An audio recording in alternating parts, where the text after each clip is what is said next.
Beleza. Gente, boa noite. Obrigado por... Acho que já tem um pessoal já...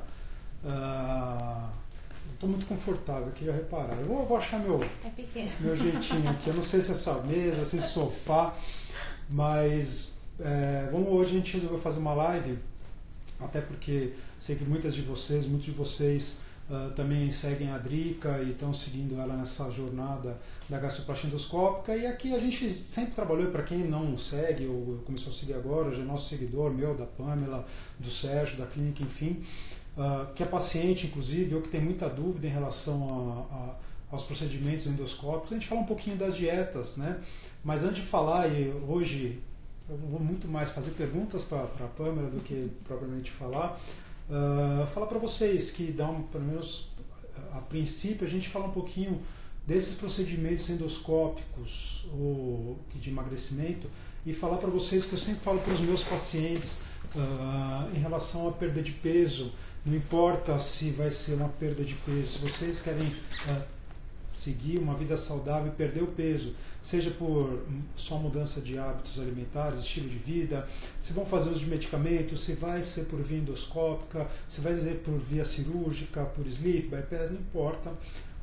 As mudanças de hábitos alimentares e as mudanças de estilo de vida, elas têm que acontecer de qualquer maneira, tá? Então não existe nenhum procedimento, nós vamos falar bastante de procedimento endoscópico aqui, que resolva o problema de vocês, tá?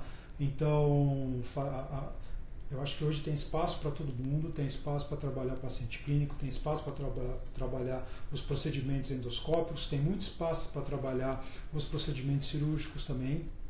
E para vocês que têm muita dúvida hoje, balão e a gastroplastia endoscópica, principalmente hoje que está em uma crescente muito legal aqui no Brasil, é importante a gente pelo menos passar um pouco para vocês do que é, né? Então, o balão intragástrico nada mais é do que uma esfera de silicone que é colocada dentro do estômago via endoscópica.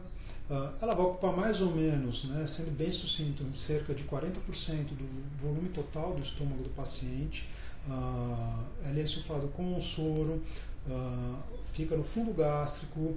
E o paciente, existem hoje balão de 6 meses, tem um balão de 1 ano, que é o balão que você coloca e tira, que não dá para reajustar, existe o balão reajustável. Então tem uma série de tipos de balão, de procedimentos que a gente pode fazer, e que alguns pontos em relação à dieta têm que ser seguidos. A gastroplastia endoscópica já é um outro procedimento, também realizado por endoscopia, ou seja, não é um procedimento cirúrgico, não tem corte na barriga, não tem cicatriz, não tem nada. Então é um procedimento feito por endoscopia, assim como o balão, assim como a endoscopia que o seu médico, o gastro ou o clínico pede para ver se tem uma gastrite, uma esofagite, etc.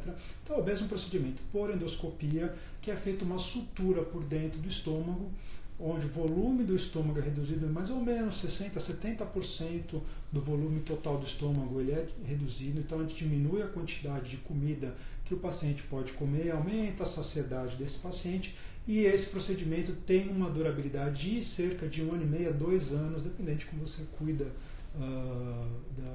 do procedimento, tá? Então são esses dois procedimentos mais que a gente tem aqui no Brasil. Hoje eu sei que tem muita coisa saindo, que algumas de vocês devem ter visto, sobre o balão deglutivo. A gente pode até no outro live falar de alguns tipos desse balão, de outros métodos que são feitos, inclusive fora do Brasil, alguns métodos que às vezes, né, do Aspar Assist, que tem nos Estados Unidos, que são métodos diferentes, que não é o foco da nossa live hoje, mas falar um pouco desses processos. E a pessoal realmente tem muita dúvida, gente, tem muita dúvida, e vocês podem mandando as dúvidas em relação à dieta. Então agora, para quem não conhece a Pamela Miguel, ela é nutricionista aqui da clínica já há quantos anos, Pam? 3 anos. 3 anos. Acho que 3. Por aí, né? Uns 3 anos já aqui na clínica, e o nosso foco aqui na parte de emagrecimento e de procedimentos endoscópicos, ela é uma das nutricionistas que toca nossos pacientes, que ajuda nossos pacientes nessa parte, e eu vou deixar um pouco a palavra com ela, e para mostrar para vocês, a gente pode falar primeiro do balão, e quero que ela comece a falar como é que funciona essa dieta do balão. Então, vamos lá, vamos supor que o paciente colocou o balão intragástrico hoje, fez o procedimento hoje, foi colocado o balão nesse paciente, agora ele acordou da anestesia, da sedação. Vale lembrar, antes da Pamela começar a falar, que o paciente, na verdade, começa a dieta do balão um dia antes do procedimento ser feito. Por quê? Porque um dia antes o paciente já tem que entrar numa dieta líquida. É importante vocês entenderem isso. No dia da colocação é feito jejum, mas um dia antes já começa com a dieta líquida. E aí nosso paciente, então, agora acabou de colocar o balão intragástrico e agora vai seguir uma dieta. Então, como é que funciona a dieta do balão intragástrico? Como é que é o começo dessa dieta? A gente pode falar dos sintomas, etc., mas como que é essa evolução inicial desse paciente? Tudo bem, gente? Boa noite. Então, falando um pouquinho do balão para vocês, de uma forma geral, na dieta, a nossa preocupação, minha e da equipe de nutrição, é promover aí menos sintomas para esse paciente e também já começar um processo de reeducação. Independente se ele está na fase líquida, se ele está na fase pastosa, se ele está na fase branda, nós temos fases a seguir, né, no pós-procedimento, mas a nossa preocupação é já começar a inserir novos alimentos para esse paciente, porque muitas vezes ele vem de uma alimentação, ele não conhece muitos alimentos saudáveis, então a gente já começa aí logo no começo. Como o doutor falou, a gente tem aí uma dieta líquida pré-procedimento, que muitos pacientes às vezes falam, meu Deus, eu não vou aguentar a dieta líquida, que não pode ser comparada com a dieta pós-procedimento, porque antes a gente não tem nenhuma intervenção no estômago, então a saciedade é diferente, como o paciente vai aceitar essa dieta diferente, é uma dieta de repouso gástrico para evitar que tenha algum alimento no estômago e o paciente não consiga fazer o procedimento. No pós-balão, o balão, diferente de uma gastroplastia, a gente tem geralmente uma média de pacientes que tem mais sintomas gástricos. Então, é mais comum ter episódios de vômito, é muito relativo. Tem paciente que vomita uma vez, não vomita mais. Tem paciente que vomita e precisa várias vezes e precisa hidratar no hospital. Então, a nossa preocupação é uma adaptação do balão nesse estômago e deixar o estômago em repouso, que ele não tenha que trabalhar para fazer digestão de alimento. Por isso que a gente segue uma dieta líquida, né? Inicialmente são 3 dias de dieta chamada repouso gástrico, então a gente quer que o estômago fique quietinho lá, só se adaptando com o balão, não tendo que trabalhar para digerir alimentos, e a gente se preocupa também com a hidratação do paciente. Então a gente tem que ter uma dieta que o paciente vai seguir hora a hora consumindo líquido para tentar chegar em um consumo de 1,5 litro a 2 litros de líquido por dia. Nossa preocupação é a hidratação nessa fase inicial. E por isso que é importante, né, a gente falar que não só nessa fase inicial, mas hidratação, é importante que vocês entendam que é sempre assim, hidratação é fluxo, não é volume. O que eu quero dizer? Quero dizer o seguinte, independentemente se você está com balão ou sem balão, na sua vida cotidiana, mesmo que você não queira emagrecer, que você ouve falar, mandaram tomar 2 litros de água por dia.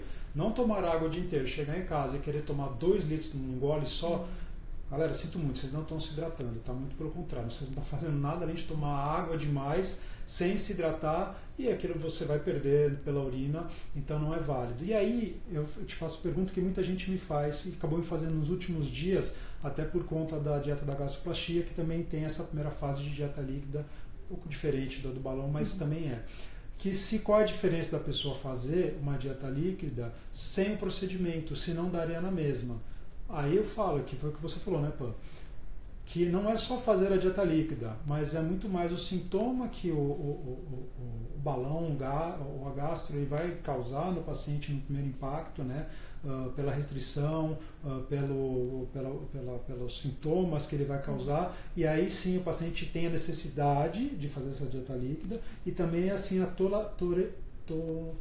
tolerabilidade, saiu, a tolerabilidade um pouco mais fácil, entre aspas, mais fácil que eu digo, até porque é forçada de fazer do que não tem nada. Então assim, dificilmente um paciente consegue fazer tantos dias de dieta líquida sem ter o balão, sem ter com a capacidade gástrica normal, né, que uma pessoa tem. Então essa quantidade não gera saciedade, é uma dieta muito restritiva que não vai se manter. Então com o tempo pode gerar em alguns pacientes uma ansiedade, e aí é aquela dieta que você segue por 5 dias, chega no sexto e chuta o balde, aí quer comer o dobro, gera uma ansiedade, e tem a necessidade da mastigação, que é muito a falta da mastigação nessa fase gera aí às vezes um sintoma de fome. No balão, geralmente o paciente está muito nauseado nesses primeiros dias, então o paciente às vezes nem quer tomar, e eu bato muito na tecla do paciente, você precisa tomar os líquidos mesmo sem fome, mesmo enjoado, porque às vezes a ausência de qualquer líquido gera mais enjoo. Então o paciente está lá com o balão, uma produção de suco gástrico, de ácido maior por conta do balão, o paciente não está ingerindo nada, aí começa a vir azia, queimação e ter o vômito por não ter. E aí tem a questão da hidratação também que fica prejudicada, né? Essa hidratação é um paciente que vai urinar menos nessa fase inicial, vai ter uma urina mais concentrada. Por quê? Eu não posso deixar ele tomar 2 litros de água. Ele tem que tomar aí 2 litros intercalando entre água, água de coco, suco de fruta não ácida, o caldo do cozimento da carne com legume. Então eu não posso, se ele tomar 2 litros de água, ele não toma os outros líquidos, o valor calórico da dieta cai muito e aí o paciente não tem energia, né? Então, para vocês terem uma ideia, o valor da dieta aí em torno de 250 a 300 calorias dia. Então, um paciente que fica cansado, sem disposição, tá tomando medicamento para enjoo que já gera um pouquinho mais dessa falta de energia, dessa sonolência. Então, são os 3 primeiros dias onde a gente tem mais sintoma, né? Então, são sintomas mais comuns, gástricos normais, náusea, vômito, e são também os dias mais restritos. Então, é uma dieta com baixíssimo valor calórico. A gente não consegue pôr muito nutriente ainda, porque o volume é pouco. Em média 100 ml por hora que o paciente toma. A cada 15 minutos ele ingere em média 25 ml. Até porque, por isso que a gente falou que é uma dieta de repouso gástrico, porque vocês imaginam, vocês nunca tiveram nada no estômago, né? O estômago nada mais é do que um local de armazenamento do alimento que vai começar a ser digerido e de repente cai um balão lá dentro, né, de meio litro, de 600 ml, então cai um objeto dentro do seu estômago que ele tenta digerir, ele não consegue. Ele tenta colocar para baixo, ele não consegue. Ele tenta colocar para cima, ele não consegue. Ou seja, aquilo vai morar dentro de você e o teu estômago não sabe que aquilo é um balão, que aquilo é um tratamento para perda de peso. Então, os sintomas são os mais variados, né? Então, é por isso que é um repouso gástrico, para tentar otimizar dentro desse tempo, fazer com que o balão ele ocupe aquele espaço dele, que acalme os ânimos, né? Balão, estômago, balão, as coisas se assentem, né? Se adapte para até entrar numa segunda fase do balão. Que continua sendo líquida. Na segunda fase, no balão, a gente consegue já ter uma consistência mais grossinha, a gente já consegue entrar com frutas ácidas nessa fase, o suco bateu, tomou, não precisa ser um suco diluído, coado, a gente já consegue entrar com uma sopa batida, né? Não a carne, mas os legumes batidos com o caldo da carne, com temperos, a gente já consegue entrar com suplementação nessa fase, suplementação de proteína que muitas vezes é necessária. A tolerância ao leite de vaca e derivados, iogurte, leite de vaca com lactose ou sem, vai muito de paciente para paciente. Geralmente o leite tem uma tendência de estimular um pouquinho mais da secreção ácida do estômago. Então, se o paciente está com muita azia, está com muita queimação e a gente coloca o leite nessa fase, às vezes o paciente tem um aumento desses sintomas. Então, isso depende muito da avaliação individual do paciente, mas geralmente o leite vegetal a gente consegue inserir nessa fase, leite de castanha, leite de aveia, leite de arroz. De qualquer maneira, desculpa te interromper, mas já te interrompendo. De qualquer maneira, é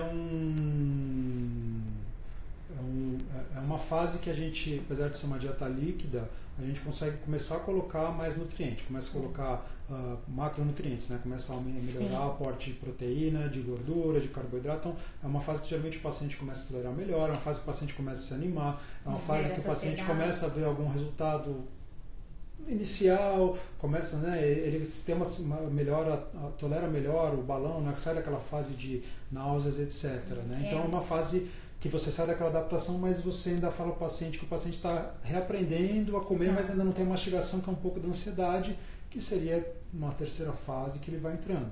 Isso. E na verdade, nessa fase, às vezes o paciente já voltou à rotina normal também, está trabalhando, então ele começa a ter um pouquinho mais de energia. Quando a gente entra com a refeição salgada, a energia e a saciedade ficam muito melhores quando a gente tem a refeição salgada.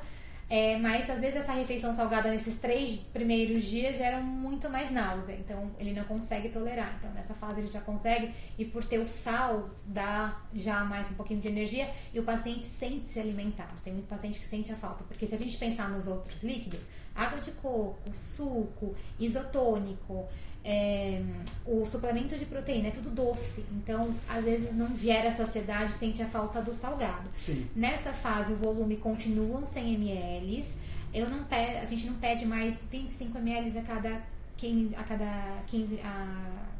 15 minutos, então a gente consegue aí ter a ingestão dos 100 ml em 30 minutos, então ele consegue tomar um pouquinho mais rápido. A gente espaça a refeição para cada 2 horas, então existe um intervalo entre as refeições, o paciente consegue tomar água nesses intervalos, a hidratação começa fica a melhorar, melhor. Né? Na verdade, começa a voltar uma rotina, Exato. A gente sai daquela coisinha do pouquinho, começa a entrar numa rotina mais fácil de lidar. Né? Você vai aumentando o volume, você vai melhorando os horários e preparando o paciente para entrar numa terceira fase da dieta, que é a pastosa. Que é uma dieta pastosa. Essa fase vai até o 8º dia, então são 3 dias de líquida restrita e mais 4 dias da fase de líquida completa. E aí então ele entra na pastosa, que vai durar 7 dias. Na pastosa, o paciente pensa muito em mingau, purê, mas nessa fase a gente já consegue o alimento amassado. Então, já tem uma textura que para mastigação, para comer e para saciedade é melhor. Então, é como se fosse uma banana amassada com garfo, uma batata doce amassada com garfo, um frango desfiado, um peixe desfiado. Entra já o leite de vaca, um iogurte, um queijo, uma mussarela de búfala amassadinho, um queijo branco amassado, um ovo mexido. É uma dieta que gera mais saciedade, quantidade aí a gente já aumenta para 200 ml ou 4 colheres de sopa, e é uma refeição onde o paciente consegue sentir sabor diferente. Então o paciente não é tudo batido, então ele consegue sentir o sabor só da batata, só do frango, só do legume. E aí eu acho que é uma fase legal, porque é uma fase que é importante nessa do balão, na minha opinião, porque é a fase que ele sai daquela coisa líquida, daquela coisa modorrenta, chata, que eu já usei balão, para quem me segue sabe. Cara, uma fase que você não aguenta mais olhar para o isotônico, você quer jogar longe o isotônico, você olha para a propaganda dos isotônicos, tem vontade de quebrar a televisão, você não aguenta mais água de coco, você não aguenta mais porque é muito restrito. Aí você entra nessa fase, é uma fase que você começa a sentir o sabor de novo das coisas, você começa a ter um prazer, né, de comer de novo, porque a gente gosta de comer. E você monta um né? prato. A gente gosta. Você consegue ir num restaurante muitas vezes e na quantidade, dentro da socializar. quantidade, você consegue comer, se sente, né, na vida normal, na rotina. Isso, então, e é a fase que você aprende realmente onde o balão vai agir, porque é a fase que você começa a sentir a real saciedade do balão. Então é a fase mais importante, que é a hora que o paciente começa a entender como o balão age e qual a real efetividade dele, é a hora que o paciente tem uma pegada melhor no tratamento. Né? Então é um paciente que às vezes entra nessa fase e começa já a ter os escapes, ele é um paciente que é um pouco mais difícil de trabalhar a médio e longo prazo. O paciente vai bem nessa fase e é uma fase de começa a ter uma perda de peso, mas começa a sentir melhor. Geralmente é a hora que o paciente começa, a gente libera a fazer exercício de novo, então ele volta para a academia, ele começa a ter uma rotina de vida saudável, ele começa a saciar, então você começa a ter uma melhor. Então para mim, eu acho que uma fase das mais importantes de adaptação do balão é essa. Né? Preparando para a dieta sólida. E é a fase também de risco, onde o paciente está mais seguro. Então ele não tem mais tanto enjoo, ele já sente sabor, ele já começa a querer arriscar um pouquinho mais. Então é a fase que a gente tem encontros aí a cada quinzenais nessa primeira fase, o que é muito importante, até para diminuir uma questão de ansiedade, para a gente trabalhar quantidade, ver realmente o que é fome física, o que é a falta da mastigação, o que é a vontade de comer, porque o procedimento não tira a vontade de comer, né? Nenhum procedimento, seja ele cirúrgico ou endoscópico, não vai tirar a vontade de comer, ele trabalha na fome física. Então é nessa fase também que a gente começa a trabalhar a reeducação do paciente. Então, eu não comi isso no almoço porque eu estava corrido, eu quis comer outra coisa, mas vai continuar corrido? Então, muitas vezes falam, mas quando eu tirar o balão, o que vai acontecer? Se a gente trabalhar muito bem, a questão da saciedade do balão ela é muito presente na fase inicial e a gente vai tendo uma redução dessa saciedade ao longo dos 6 meses ou de 1 ano. Então, quando o paciente está próximo de tirar o balão, a quantidade que ele está comendo com o balão é basicamente que ele vai comer sem o balão. Sim.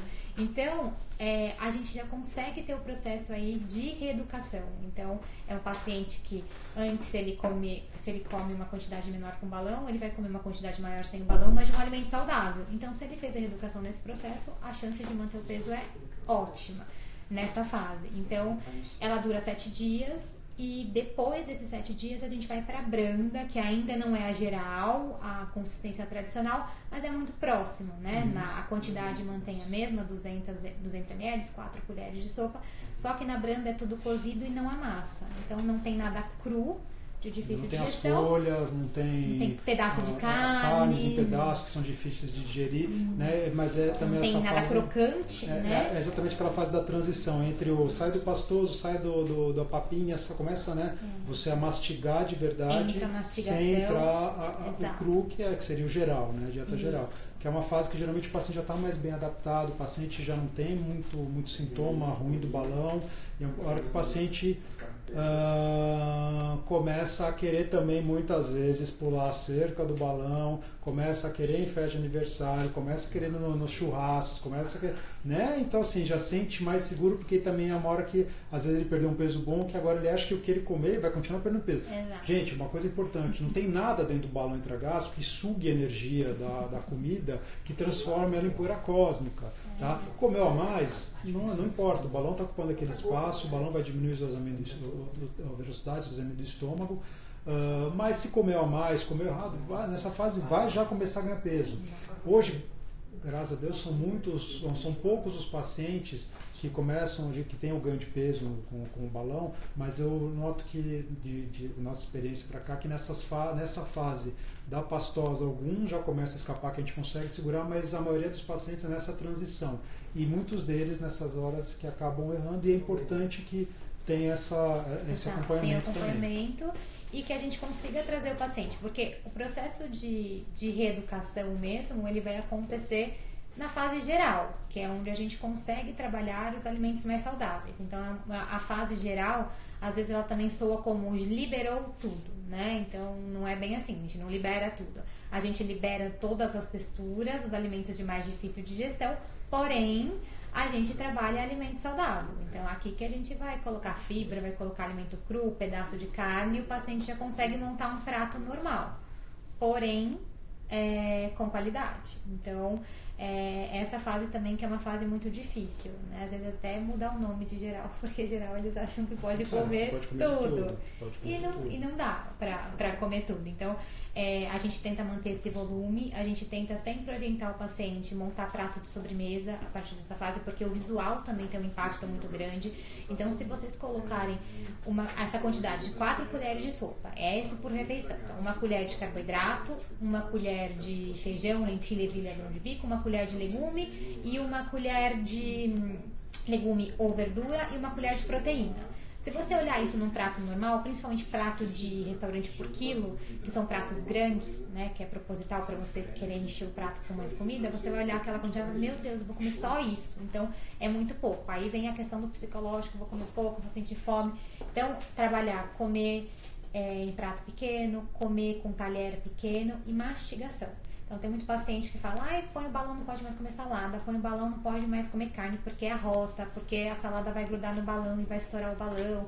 Não existe nada disso, existe mastigação. Comeu rápido, engoliu um pedaço grande de alimento, vai ter sintoma gástrico, vai arrotar, vai ter sensação de empachado, vai ter dor de estômago, porque o estômago ali já são alimentos de difícil digestão, tem o balão ali junto, o estômago já está com uma capacidade menor, chega um pedaço muito grande, vai causar desconforto. Então a mastigação tem que trabalhar também. E nessas horas que a gente pega muito paciente, né? A gente pega, geralmente o paciente trança, não, estou comendo tudo direitinho, estou fazendo certinho, eu sempre pergunto, tá rotando fedido? Então às vezes eu tô fedido, falo aquele que, tipo, se você é casado tem que ter seu marido, sua namorada, tem que ter muito amor por você para poder aguentar, né, o cheiro que sai de dentro de você. Pois é, né?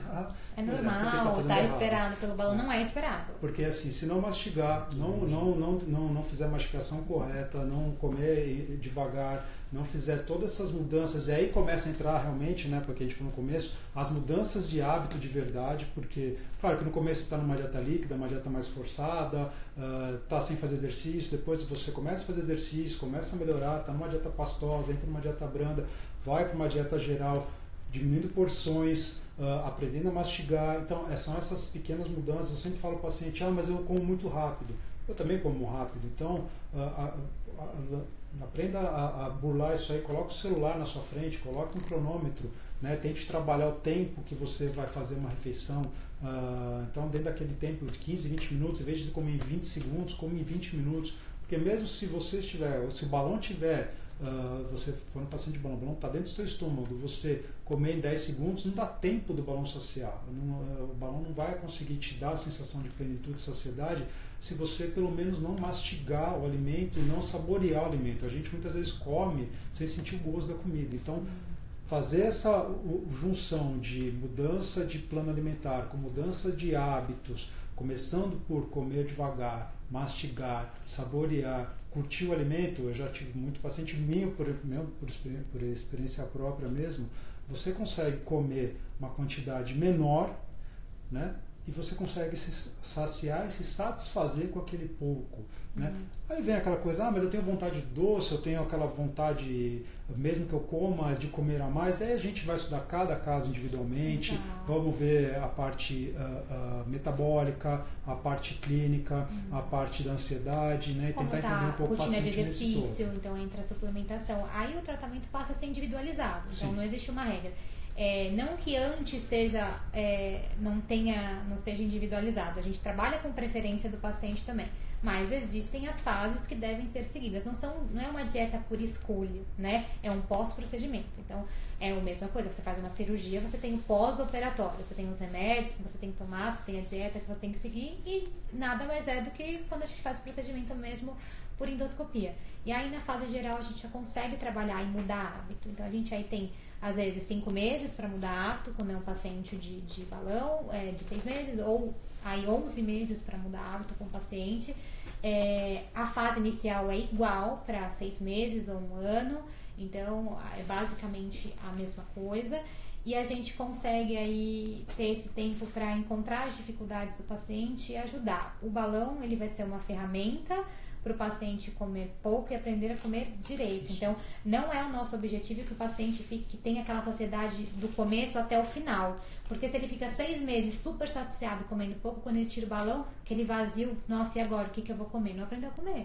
Né? Então, a gente tem aí essa fase inicial, com essa saciedade muito presente, quando a gente consegue fazer a mudança de hábito, e depois a gente pode até aumentar essa quantidade do que a gente falou, porém com qualidade, para que o paciente consiga levar essa mudança para o pós sem o balão. Isso aí. Gabriel, tem pergunta? Tem muita pergunta. Que bom. Eu vou pegar pela ordem que elas chegaram, tá? Tá bom. Tá. A Érica e a Elaine Klins, elas perguntaram respectivamente, primeiro da Érica, nós conseguimos sentir saciedade?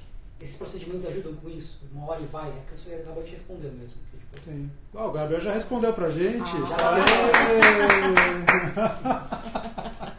Então, na verdade, assim, o balão ele é justamente um dos motivos que ele ajuda na perda de peso, porque ele dá uma saciedade precoce. Ele faz com que a comida seja digerida de uma maneira mais lenta, então a saciedade venha mais rapidamente e se prolongue por um tempo maior. Uma das grandes sacadas que ajuda na perda de peso. E também ajuda o paciente a descobrir que estar saciado não é estar com o estômago cheio, explodindo. Não é ficar que nem um panda, hein, então, gente? Paciente, as pessoas, isso é normal de todo mundo, é achar que só está saciado quando tá, nossa, eu comi muito, eu não aguento mais comer. Quando você está assim, é porque você passou da conta, você já passou da saciedade, você encheu o seu estômago a mais do que ele deveria. Então, nessa fase, a gente consegue trabalhar isso também. Nossa, eu não estou estufado, mas eu estou saciado. Então, a gente também trabalha isso para entender o que é saciedade, porque muitas vezes a pessoa não sabe o que é a saciedade real, né? É isso aí. Uma dúvida muito comum que a Grace e a Cris tiveram, e em geral mesmo, o que é algum alimento que faz mal para o balão e se pode tomar café? Vamos lá. É verdade, né? Alimentos proibidos que não a gente proíbe de consumir. Proibitivo qualquer bebida gaseificada, tá? Então, refrigerante, qualquer bebida alcoólica com gás, inclusive água com gás, por causa do gás. Por quê? Porque o balão está dentro do teu estômago, ele está ocupando o fundo do seu estômago, e quando você consome qualquer tipo de alimento gaseificado, aquele gás ele expande o estômago.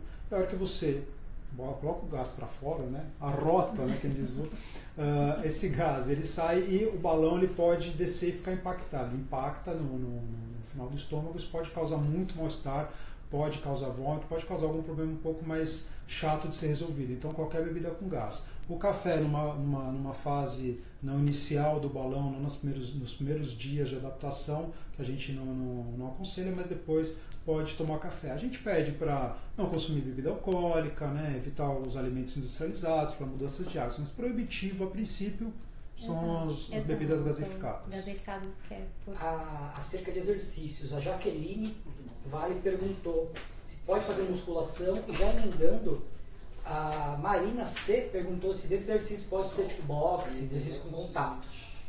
Não só pode, como deve. Né? Musculação principalmente. Musculação, exercício aeróbico, exercício de luta, algumas restrições, só mergulhos profundos, né, por conta da pressão. E a gente pede, claro, luta, boxe, as coisas, só pede para você não fazer nenhum esporte de luta, que você vai ficar tomando pancada no estômago o dia inteiro. Então, por favor. Mas lutar, fazer luta, jiu-jitsu, judô, karatê, sem problema algum. Crossfit, tem gente que tem medo de pular, de fazer o balão, não. Pode não fazer abdominal, pode fazer flexão de braço, pode fazer o que você quiser. Se você tem um tratamento filho, estético também pode fazer drenagem. Você tem um filho que pula na sua barriga, pede só para ele não pular muito, né? Porque eu tenho um que pula na minha, apesar de não ter balão hoje, já usei balão, mas não ter balão hoje, só tomar um pouco de cuidado com isso. Uma outra dúvida bem comum aqui, se tem um MC mínimo para o balão, e se a partir de um MC muito alto ele consegue convênio a pessoa? Olha, em relação a MCs, o MC mínimo que a gente coloca hoje aqui é uma média de MC de 27 mais ou menos, tá? Mas tem que ter uma avaliação aqui criteriosa. O balão, inclusive, muitas vezes não tem um MC máximo. A gente tem indicação de colocação de balão, inclusive para os super obesos. São pacientes que não têm indicação de fazer a cirurgia bariátrica, faz a colocação do balão intragástrico para perder peso, e aí sim a gente conduz para a cirurgia bariátrica. Agora, em relação ao convênio, aqui no Brasil, a princípio, não tem cobertura do balão intragástrico, independentemente do IMC, independentemente se tem alguma doença associada ou não, né? Infelizmente, ainda hoje não tem nada regulamentado em relação a isso. Uma outra dúvida é como fica em relação à flacidez. Tem flacidez, não tem? Processo de emagrecimento, se ele não for correto, gera flacidez. Por isso que a gente entra com suplementação de proteína e a gente estimula o paciente a fazer exercício de força. Então não adianta também só suplementar e não ter o estímulo do músculo. Hidratar, né? O que vai gerar a flacidez? O paciente, quando perde peso muito rápido, então eles têm aquela ideia de uma perda de peso muito rápido, e quando tem uma perda grande de massa muscular. Então, por isso que é a nossa preocupação. A gente realiza exame de bioimpedância também pré-procedimento, depois de um mês a gente realiza de novo para a gente acompanhar como que está sendo o emagrecimento. O paciente está emagrecendo, perdendo só músculo, aí a gente pode gerar flacidez. Aí as pessoas falam, o colágeno, pode tomar colágeno? Ótimo, desde que você estimule o seu organismo, o colágeno tem uma função no seu organismo. Então não adianta tomar colágeno e ficar sentado no sofá, ele não vai ter ação. Ele é uma proteína e ele vai ser dirigido para onde o corpo está necessitando.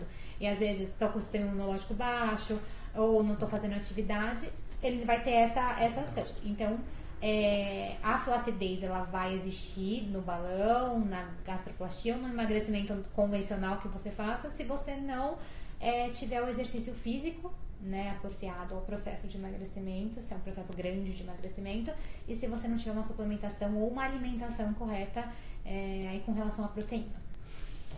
Bom, a gente agora tem falando bastante de balão, eu sei que tem muita gente que pergunta muita coisa.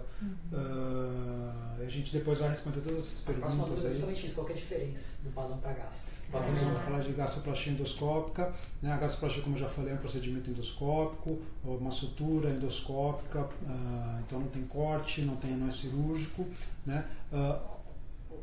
As fases da dieta que a gente vai passar um pouquinho, elas são parecidas, né? Quando o balão começa com a dieta líquida, que muda muitas vezes, né? A duração. Tempo, né? Então a Pam pode começar a falar da dieta líquida, dessa dieta inicial e da dieta líquida nesse primeiro momento. Como é que funciona, Pam? Na gastro, o que a gente tem que pensar, né, ter em mente no pós, não é a adaptação de um corpo estranho no estômago, é um correto processo de cicatrização. Então, seu estômago vai estar cicatrizando. Então, né, a gente tem lá o estômago, teve a sutura, e a fibrose que vai formar ali dentro do estômago é o que vai manter ele reduzido. Então, o que vocês têm que ter em mente é que o estômago ele não pode dilatar, então ele não pode aumentar de tamanho. Se o estômago, é como se eu fizesse um corte na minha mão, desse ponto e eu ficasse puxando toda hora a pele. Ou o ponto estoura ou demora muito para cicatrizar, então a gente acaba perdendo o procedimento. O que faz o estômago dilatar? Grandes volumes de líquido, por isso que além de ser líquida a dieta, a gente tem controlado também a cada 20 minutos 50 ml, 100 ml por hora nessa fase inicial. Líquidos gasosos, então a gente aí por 6 meses também é proibitivo porque o gás faz o estômago dilatar. Mastigar, quando você mastiga, o estômago está se preparando para receber o alimento ali, ele acaba trabalhando mais. E mastigar e cuspir. Então tem paciente que fala, não, mas eu fiquei com muita vontade de comer carne, mastiguei e cuspi, só senti o gosto. Quando você está mastigando, está preparando o corpo para receber o alimento e a gente tem o estômago trabalhando um pouquinho mais. Então a gente vai ter a fase líquida restrita de 3 dias, exatamente igual na fase do balão, que a gente está preocupado com a hidratação, com a cicatrização, com o repouso do estômago para que ele cicatrize de uma forma melhor. Os líquidos, o suco de fruta não ácido, a gente tem aí água de coco, isotônico, o caldo sódio. Diferente do balão, na gastroplastia não tem muito sintoma gástrico, não é interessante ter vômito porque a gente força, né, o estômago, então não é interessante ter esses sintomas. Então, e geralmente o paciente não tem, então ele aceita bem já o líquido salgado nessa fase inicial, e essa fase durando 3 dias, o que vai mudar?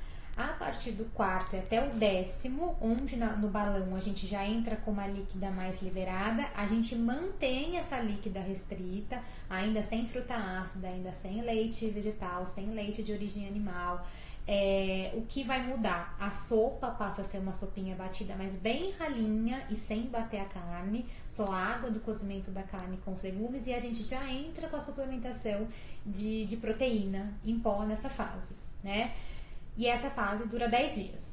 Depois dessa fase, a gente vai para 20 dias de líquida cremosa. Essa fase não existe no balão e ela vai existir só na gastroplastia, que é uma fase onde a gente já tem líquidos em texturas mais cremosas, vitamina, a sopa a gente já consegue bater a carne, a gente já libera as frutas ácidas nessa fase, a gente já libera leite vegetal, leite de vaca, um iogurte.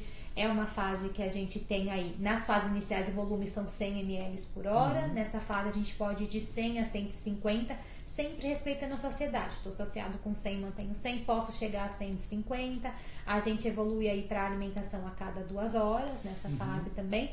É uma fase que vai gerar um pouco mais de saciedade para o paciente também, mas ela é líquida e cremosa, ainda não é purê. Ela fica entre a líquida do balão e a pastosa, e a pastosa, né? É no meio termo ali, né? Se a gente pensar no balão a gente tem 8 dias de líquido, se a gente pensar na gastroplastia a gente tem 30 dias de líquida, só mudando a consistência, começando de um líquido bem ralinho para um líquido mais encorpado, mas vai ser praticamente 1 mês de líquida na gastro, porque a gente tem aí o processo da cicatrização, o que a gente não tem no balão.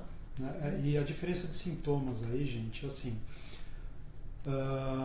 geralmente com o balão o paciente sente um pouco mais de saciedade, porque no balão você tem um objeto que tem um peso lá dentro que ocupa o espaço. A gastroplastia tem uma redução do volume, então você tem a parte de cicatrização, né? Então os sintomas são diferentes. O balão, o paciente de evolução de sintomas ruins, vamos dizer, ele tem mais náusea, ele tem mais vômitos, ele tem sintomas gástricos maiores do que na gastroplastia, tá? Mas mesmo numa dieta, quando uma dieta mais consistente, o paciente sente essa saciedade maior, porque o balão parece que ele compete, né? Compete, que eu digo, ele agrega, aliás, junto do alimento, aquele espaço que o estômago está ocupando no estômago. Né? Uma ocupação física, isso. Né?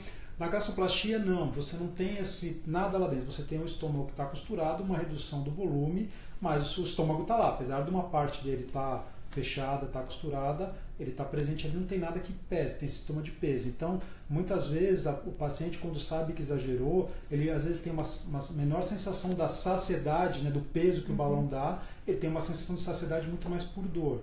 Né? Então, assim, eu já passei, para quem não me conhece também falo, já passei na pele os dois. Já usei balão, já fiz gastroplastia endoscópica. Então, eu consigo pesar muito bem a diferença entre os dois, né? Pelo que eu senti, pelo que os pacientes relatam. Então, o balão ele vai muito mais, entre aspas, tá, pessoal? Assim, muito mais pelo peso, pela dor, pelo mal-estar. E a gastroplastia vai muito mais pela sensação de que de um vazio quando você come, tem aquela sensação de dor. Por quê? Porque quer queira, quer não, se você exagerar, você vai ter uma distensão gástrica, aquela parte que está costurada, tem, né, os pontos, está machucada, entre aspas, aquilo quando tem a movimentação, você tem aquela sensação de dor, mas dificilmente você tem sensação de náusea, de empachamento, de você querer vomitar. Então essa é uma diferença dos sintomas ruins, tá?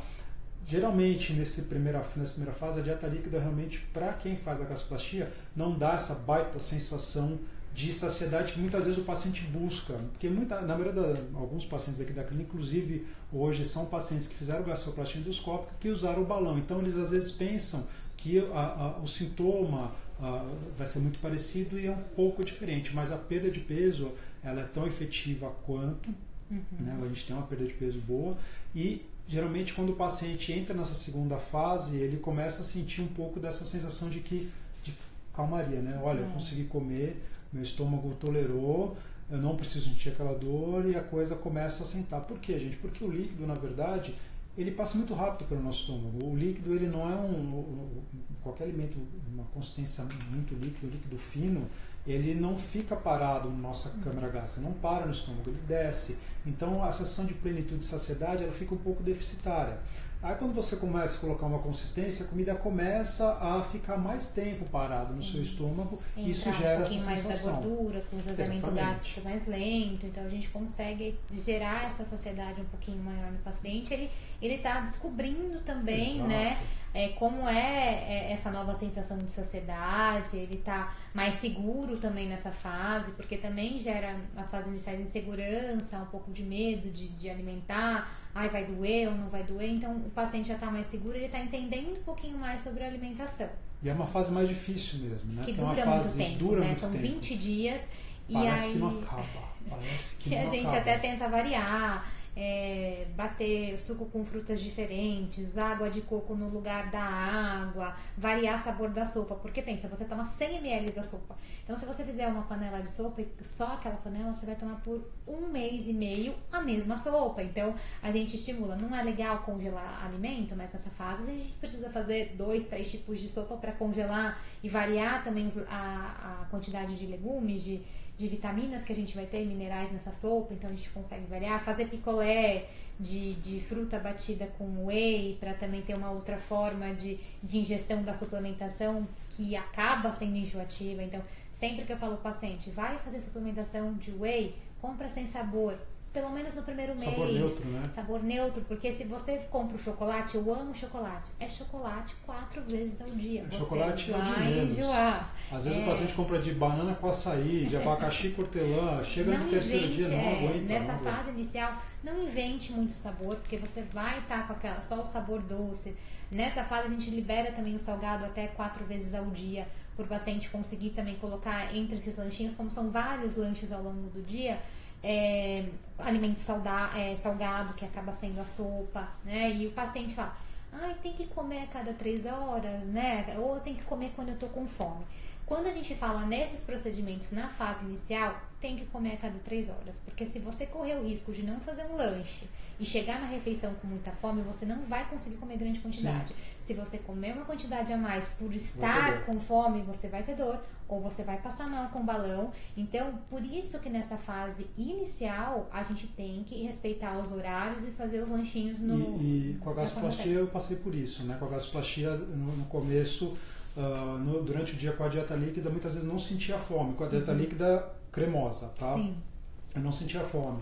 Mas aí quando bate a fome, vem a cabeça, né? Aquela coisa assim, nossa, não comi o dia inteiro, preciso comer. E aí você esquece, né? você toma num gole. A hora que toma num gole, aquilo cai depois de um segundo, parece que tem alguém pegando teu estômago querendo abrir ele. Então você tem esses sintomas.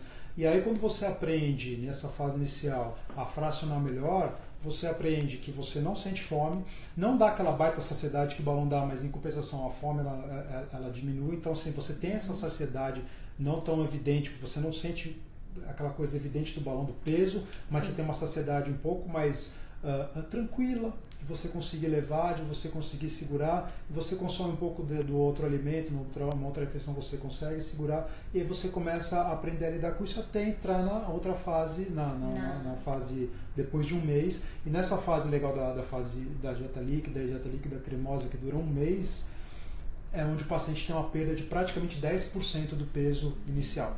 Estou falando assim, uma média, tá, gente? Então, assim, tem gente que perde mais, tem gente que perde menos, gente que tem até metabolicamente algumas alterações, gente que vai super bem. Então, assim, tem gente do IMC também, inicial, que também não é regra, né? Então... Exato. Então, nós estamos falando assim de uma média de estudos que a gente tem visto e etc. aqui na clínica, beleza? Tá? Então, não quer dizer, não estou falando que você que vai fazer, vai perder esse peso obrigatoriamente. Então, nós estamos falando de uma média. Não se compare, e aí, né? Não dá para comparar um com o outro. E aí a gente também consegue entrar numa outra fase, depois desse primeiro mês, que aí começa os alimentos mais consistentes. Isso. Aí a gente entra na pastosa, que é bem semelhante à do balão, que são os alimentos amassados, na quantidade de 200 ml, 4 colheres de sopa. No balão dura 7 dias, na gastro duram 10 dias. Aí a gente vai para a branda também, que vai durar 10 dias, e aí entra na geral. Então o paciente fica aí, em média, 50 dias na dieta pós-procedimento, né, até entrar na dieta geral, enquanto no balão ele vai ficar 24 dias. Então também é o tempo de duração, mas as quantidades são muito semelhantes, apesar de, na prática, às vezes a gente perceber que a quantidade das 4 colheres de sopa ou da dieta geral na gastro é muito essa quantidade. O paciente com 3 colheres ele fica bem, com 2 colheres ele fica bem, e no balão ele já consegue aceitar um pouquinho mais, né? Na fase também a gente sempre estimula iniciar a alimentação com proteína. Então, se você montou seu pratinho lá com as 4 colheres de sopa, se tiver que sobrar alguma coisa, que sobra o carboidrato, então ele come a proteína, sempre o legume, sempre a leguminosa, que é o feijão, lentilha, ervilha, grão de bico, pra gente ter aí, como a gente tem uma quantidade pequena, o que a gente tem que aproveitar é a maior quantidade de nutrientes que a gente vai conseguir concentrar nessa alimentação. Então, existem várias dietas líquidas, é muito comum as pessoas, eu posso gelatina, eu posso suco de pozinho, é mais prático. São os alimentos que na textura eles não vão ter impacto nenhum, tanto no balão quanto na gastro. Mas o que vai trazer de nutrição para o paciente, né? E emagrecer não é só reduzir caloria, a gente tem que também pensar no nutriente para que o emagrecimento seja duradouro. Então, se você faz uma dieta líquida com pouquíssimos nutrientes, tem pouca caloria, mas tem pouco nutriente, com o tempo você para de emagrecer porque você vai gerar uma deficiência de nutriente. Aí o corpo, como defesa, vai parar de emagrecer. Então, a gente também tem essa preocupação em verificar o quanto esse paciente vai ser nutrido. Ele não vai ser só alimentado, ele vai ser nutrido também. E aí depois o paciente vai evoluindo dentro dessa dieta.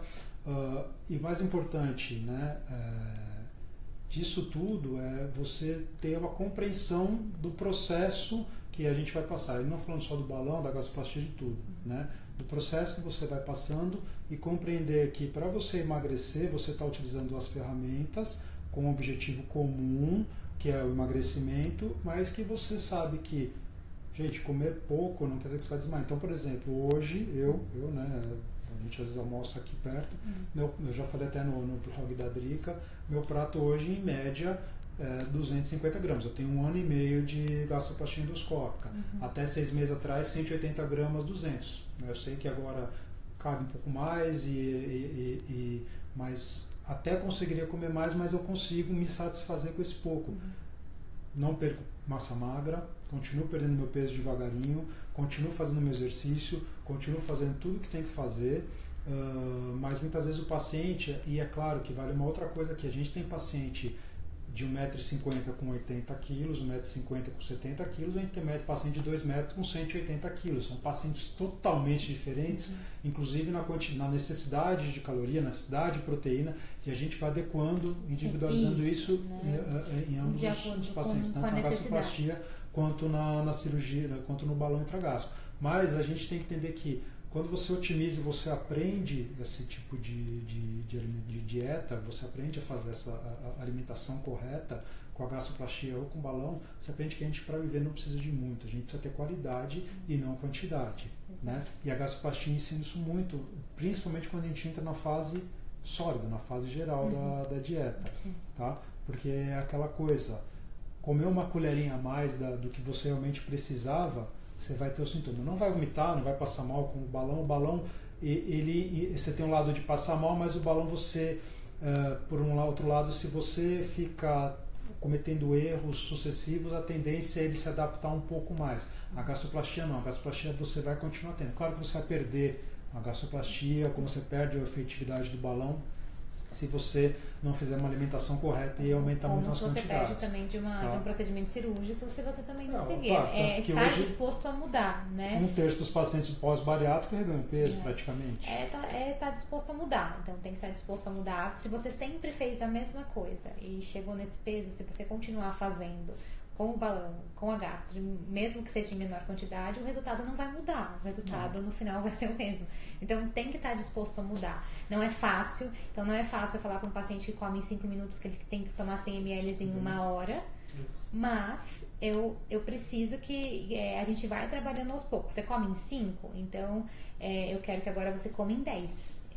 10 é um tempo bom para comer? Não, mas comparado a 5 é ótimo. Então, agora você está comendo em 10, está bem? Então agora você vai comer em 15. Então a gente vai trabalhando. Não é da noite pro dia. Então você não coloca o balão e não vira uma chavinha, você não faz a gastro e vira uma chavinha e tudo fica fácil, tudo fica lindo de fazer. Não, é uma ferramenta que auxilia, mas ela não é não resolve, não é tão fácil assim, né? Tem pergunta aí, né, Gabriel? Tem uma dúvida bem frequente em relação à queda de cabelo, tanto para balão quanto para gastroplastia. O que fazer para... até porque a gente tem mais 5 minutinhos, né, de live. Queda de cabelo, geralmente, o que acontece? No balão e na gastroplastia, às vezes o paciente perde uma grande quantidade de peso e eu sempre pergunto se o cabelo está caindo inteiro ou caindo quebrado. Se o cabelo está caindo quebrado, está quebrando, esfacelando ponta, etc., pode ser um sinal de desnutrição, déficit de alguma vitamina que a gente vai repor e vamos trabalhar. Geralmente essa perda ela é transitória. Então, numa perda de peso inicial, o paciente tem uma queda de cabelo em graus diferentes, tem paciente que nem tem, mas o paciente começa a parar o cabelo cai inteiro, né? Cai pela raiz. Sim. Geralmente isso é uma consequência da perda de peso, dessa perda de peso um pouco mais rápida e que depois se estabilize. Se tiver necessidade, a gente faz a reposição. Tá? Agora, paciente bariátrico, na maioria das vezes, principalmente os pacientes que fazem o bypass, geralmente eles têm uma queda de cabelo, mas aí por conta, muitas vezes, da perda de peso, mas também por uma deficiência nutricional também. A gente não tem uma desabsorção, né? Não é uma técnica que a gente mexe, porque no bypass a gente tira a parte do intestino onde a gente absorve principalmente o ferro, o zinco, que estão muito relacionados à saúde do cabelo. Nesses procedimentos a gente não tem... a gente não deixa de absorver. Talvez a quantidade que consuma é menor, mas se a gente consumir com qualidade frequentemente, a gente consegue manter os níveis dessas vitaminas, né? E não precisa suplementar. Mas às vezes o paciente já vem com deficiência antes do procedimento. Então, né, que a maioria das pessoas tem uma deficiência na alimentação já sem procedimento. Então, com o procedimento a gente só acaba agravando e aí aparece a queda. Mas a gente fica bem atento no exame antes e durante para que a gente faça a suplementação e corrija já antes de chegar num déficit muito grande, né? E por isso que a gente individualiza o tratamento. Não tem falha, não tem caso de paciente ficar com falha no cabelo. Tem mais uma dá tempo. A última dúvida aqui que 2 pessoas perguntaram se é possível uma pessoa acima do peso que come bem, entre aspas, não sei o que quer dizer isso, ficar com anemia. Sim, anemia você pode ter. Aliás, anemia tem primeira coisa, né? A gente pode até fazer uma live de anemia. Tem até no meu canal, acho que tem um vídeo sobre anemia. Se não tiver, a gente pode subir. Eu vou dar uma caçada. Porque anemia tem que primeiro... Né? Se o seu estômago não está saudável, você não digere corretamente. Sim, então, entre comer e esse nutriente chegar para a corrente sanguínea, tem um caminho longo aí que também porque tem se que você ser pode pensado. comer super bem, se você não aproveitar aquilo que você come, você teoricamente comeu mais ou menos bem porque você não absorveu e você perdeu, tá? Mas você pode comer super saudável e ter uma anemia. Agora, por que da anemia precisa ser investigado, tá bom? Bom, gente, tá dando já 1 hora de live aqui, eu espero que vocês tenham gostado. Se vocês tiverem dúvida, vocês mandem pra gente, mandem aqui pra Pamela.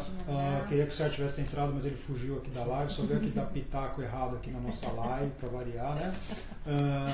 Mas a gente agradece, obrigado pro nosso Boninho Gabriel aqui, que hoje não derrubou meu celular, não derrubou o celular no chão, mas pode mandar aqui perguntas, a gente depois vai marcar outra live. Agradecer, né, a Drica também que tá nessa jornada com a gente aqui, e agradecer todos os pacientes que estão com a gente, todos os pacientes que acreditam, e pode ter certeza que também a gente acredita em todo mundo. Tá bom? Então depois eu vou pegar as outras perguntas, aí a Pamela a gente vai respondendo. E um beijo para todo mundo, valeu e boa noite. Beijo, boa noite.